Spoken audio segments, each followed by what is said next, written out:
人们寻求钻研养生之道，除了是为了让自己呢有健康的体魄之外，也是希望能够让自己保持健康的心理。大笑瑜伽，据说啊，它能够改善你的情绪，也能够帮忙你增强你的免疫系统哦。所以我就试了试这奇特的养生方法。民间奇人处处有，新加坡肯定也有。我们这就去找找养生奇人，看看他们有什么独特的养生方法。David， 嗨，你好，终于找到你了。这里就好像一个迷宫一样啊。这里就是你打理的草药园吧？是啊，欢迎来到南洋理工大学草药园。我们这边是一个非盈利的单位，都是让那些公众来我们这边领取一些免费的草药，然后同时呢，也给我们这边大学的师生他们做一些研究和学习的一个地方。那么这里这个草药园大概有多大呀？这个草药园大概有2个足球场那么大。这么大？你们几个人打理呢？3个人，包括我。才3个人？对。那这边的草药这么多，一般呢，民众过来跟你们索取的草药包括哪些啊？就好像在我身旁这个，就是我们叫做黑面将军。哦，这边全部都是哦。其实它是什么功效呢？这个黑面将军呢，它能够清热解毒，改善肝功能。在民间呢，一般就是拿来辅助调理癌症病患者或者是子宫肌瘤。哦。那除了这个黑面将军之外，还有没有一些其他草药是比较受欢迎的？有啊，比如说南非叶、绞股蓝。南非叶常用于治疗发热，它对咳嗽、头痛等等疾病有一定的功效。绞股蓝的功效是降血脂、降血压、调节血糖、帮助睡眠、提高免疫能力等等功效。那你对草药这么有了解哦，我想了解一下你自己呢的这个养生之道哦是什么？其实我每天大概是4点钟我就起身了。这么早？你几点睡呢？8点半。起身之后我就会练一下气功。饮食方面，我一般都是用谷类来当成主食，然后再处理那些菜啊，或者是肉类，我一般都是清蒸。偶尔在这边工作很热。所以经常都会自己找一些草药，煮一些养生茶来养生。啊，这是什么养生茶？用了什么草药啊？这个基本上我们是用了地仁，还有玉龙鞭，有一点点酸干的感觉。对呀，好特别耶。所以它们有一些什么功效呢？这个养生茶一般都是用来清热解毒，增强我们的免疫能力。David， 会不会有很多公众呢来向你讨教他们的一些奇难杂症呢？有啊，时常都有公众来联系我领取草药。草药园的草药一般都是用来保健和帮助病患调理身体。不过在领取草药之前，我们都会让病人签署一份知情同意书。当然我是觉得还是要看看个人的体质，而不是盲目的随便使用哦。要对症下药。对。我今天来到这草药园，和 David 聊了一个上午，感觉真的是很好，让我意识到其实我们身边的这些植物它们可能在我们眼里很微不足道，就是看起来也很像杂草一样。可是你只是需要一个奇人帮你指点迷津他们呢就可以变成是你的养生的好伴侣，而且呢也能够帮你走上健康之道。那拜访完了草药达人，现在呢，我要去找2位奇人他们呢非常年轻，但是有魄力，而且对于饮食养生还颇有研究哦。最近他们研发了一款营养价值很高的食品，只是口味重了一些。好东西呢，要找人跟我一起分享，我这就去找一位朋友来跟我一起去。哎，玉云，听说你今天要带我去找一种好吃的？对呀，而且我肯定你没有吃过的。不过在这之前呢，想要听听你的养生的一些心得跟我们分享一下。这个心得谈不上啦，应该说这个到了一定年纪嘛，要比较注重健康一点。对比如说大家都知道多喝水啊，适当做一些运动啊，还有呢，这个早餐我跟我太太比较注重。通常就营养比较均衡。早餐要吃得好，对不对？是你看养得这么年轻。不过这个呢，零食我看你应该比较少吃，对不对？很少。今天我就介绍你的就是有营养丰富的零食，可以吗？有没有兴趣？有。来，带你去看。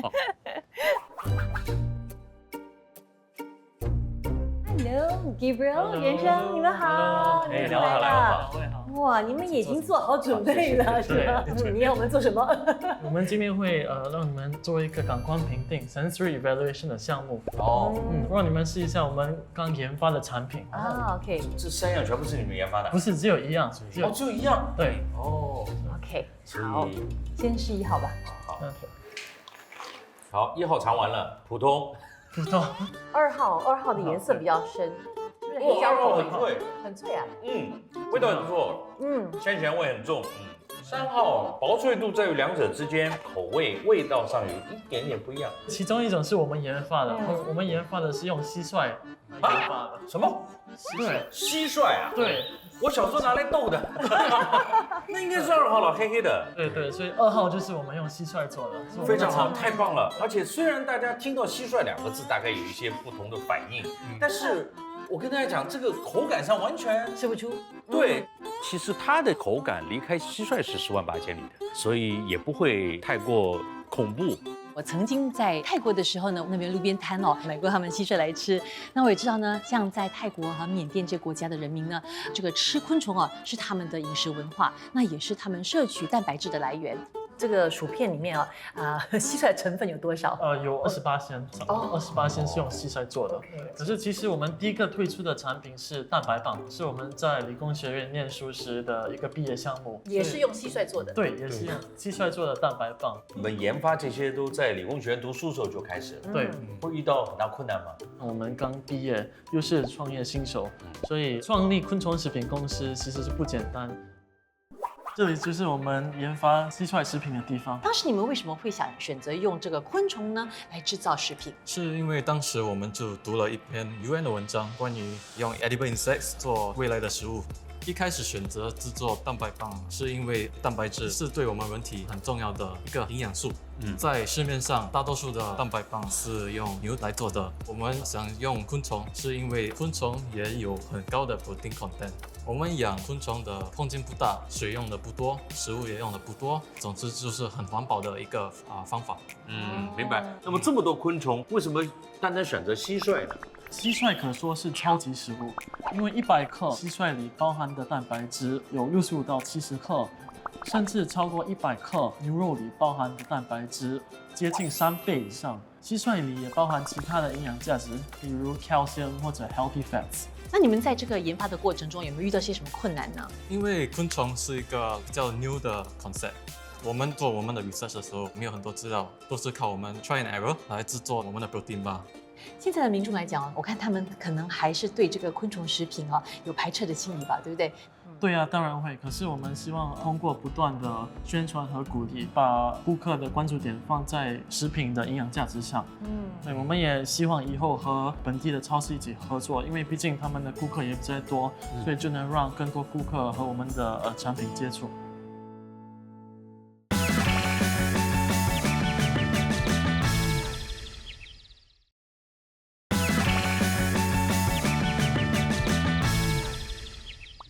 现代医学普遍认为，压力和身体疾病呢有着关联。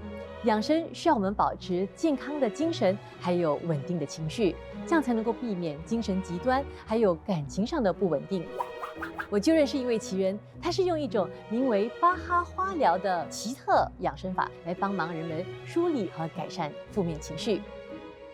慧芳，你是这个巴哈花疗的咨询师是，可以告诉我们到底什么是巴哈花疗吗？好的，就好像我们现在看到周围都有花，我们看到花就会心情比较平和、愉快。在1920年代的时候，英国有一个很著名的肠胃道医生爱德华·巴哈，他就发现花有这样的一个能量。那么巴哈医生呢，他在他行医的过程当中，他就发现不同的人生同样的病，同样的药也没有办法把全部的人医好。那么一个人的性格的状态跟他的心理状态，其实对他的康复期有蛮大的影响。那么巴哈医生就发现到花能够平复我们的情绪，所以他就花了20年的时间，做了各种临床实验，然后发现了38种花。那每种花都可以帮助我们调理某一方面的情绪。那这38种花就制成了38种花精，完成了一套自我疗愈的辅助系统。那这个不同的花精有38种嘛，对不对？是的。它们是怎么提炼出来的呢？花的能量是从鲜花提炼出来的，因为鲜花在盛放的时候最具有能量。我们把鲜花摘下来，放在一碗纯净水里面，然后放在太阳底下，让太阳的光跟热把花的那个能量传导到水里面。另外一个叫水煮法，就是那些比较小的花，它是跟着枝干一起的，我们就会用这些花在水里面煮半小时，同样把这个能量传导到水里面之后，把这个能量水用天然的防腐就制成了花精。这就是我跟你说的巴哈花疗系统，花精跟精油是有很大的不同。花精呢，它只是萃取了花的能量的部分，它完全没有物质成分，所以它是无色无香的。花疗是怎么进行呢？一般上呢，我们就会做一个咨商，然后了解他的情况，针对他的情况，帮他挑出适合他的花精，然后我们就会调成一个配方瓶给他带回家饮用。我现在有4个孩子嘛，有些还很小，所以呢，可能对于在管教他们的时候呢，有的时候会遇到一些不如意，那也会有所担忧，没有办法很好的去引导他，所以会有这方面的焦虑。是不是有些什么花精是比较适合我们用的呢？我就来介绍几个可能适合你的花精。第一个，这个叫 Red Chestnut， 红梨是帮助我们当我们对孩子或者是亲人对他们的状况感觉到一些焦虑，甚至是恐惧、害怕的时候，这个就有帮助。那么这个白丽它就是能够帮助我们把这些萦绕在脑海里面的思绪平静下来，让我们有比较清晰的头脑去想办法解决这个问题。这个 Clematis 铁线莲，就是我们很多时候对未来想太多，我们就会焦虑，所以这个呢是让我们比较能够回到当下不要太过被未来的东西影响。那么我就来调一个配方瓶，调配方瓶呢就会先加入矿泉水，我们只萃取能量的部分，所以只要2滴就够了。那么在使用的时候，我们是建议1天4次，每次4滴。你可以直接滴进嘴巴4滴，或者也可以放在水或者是任何的饮料，但建议不要跟有咖啡因的饮料一起。它主要是让我们的体内全天都保持这个花的正能量。我接下来要找的奇人呢，是一位灵气治疗师。听说这是一种利用能量来达到加强人体自愈能力的疗法。灵气是属于能量医学，所以以大家比较熟悉的气功来解释的话，气功师傅运用的是自己储存的气来发到别人身上。但是灵气治疗师是属于一个灵气管道，是一位日本人菅井翁男从大概1920年代开始教导的一个疗法。在治疗过程中呢，我们是以徒手的方式把能量传输到接受者的身上，增强他们的治愈能力。那以雷，你当初是怎么接触到这个灵气治疗法的呢？当初我是在 corporate 做了几年，然后呢，可能压力也比较大，那时候患上了 sleep disc， 开始看医生，然后吃很多止痛药。所以那时候我就在想，有什么疗法能够协助我。然后我接触了灵气疗法过后，我就还发现了每个人都有治愈的能力，我就开始学习灵气疗法来调动我的灵气。灵气疗法其实是属于一种补充辅助的疗法，每个人其实身体都是不停的有那个能量在流通，可是当你面临到生活中的一些某压力，或者可能情绪不稳定，那就会影响到你的能量的流通。当能量不能够顺畅的在身体流动时，我们的治愈能力会下降，然后灵气治疗师呢就能够借着能量的引导来增强接受者的治愈能力。那如果你身上有什么地方有点不舒服的，我就可能会把我的手在那个部位停久一点。就是有的时候会感觉到累，然后呢脖子会比较酸痛。好，那会有什么样的感觉呢？有些人会觉得有点热或有点麻，在过程中你也可能会进入冥想状态，或者有些人会甚至于沉睡。他把他的手呢放到我身体的任何部位的时候呢，我都会感觉到那股热流在那边运行着。他第2次把手呢再次放到我的头顶上的时候呢，我其实是感觉到忽然间好像有一股很大的强大的那个压力在我头顶上。以雷呢跟我解说，我是提高了我的身体的自觉性，其实那压力呢一直都存在的，可是我一直都没有去注意到它，意识到它。使用辅助疗法、另类疗法，甚至是一些民间偏方，或许能够缓解我们身体的一些不适症状，但这终究是治标不治本。所以，如果生病了，我们就应该及时求诊，让医生找出生病的原因，对症下药，才是科学务实的方法。世界之大，无奇不有，或许还有更多的养生奇人，还有其他的养生方法等待着我们去发掘。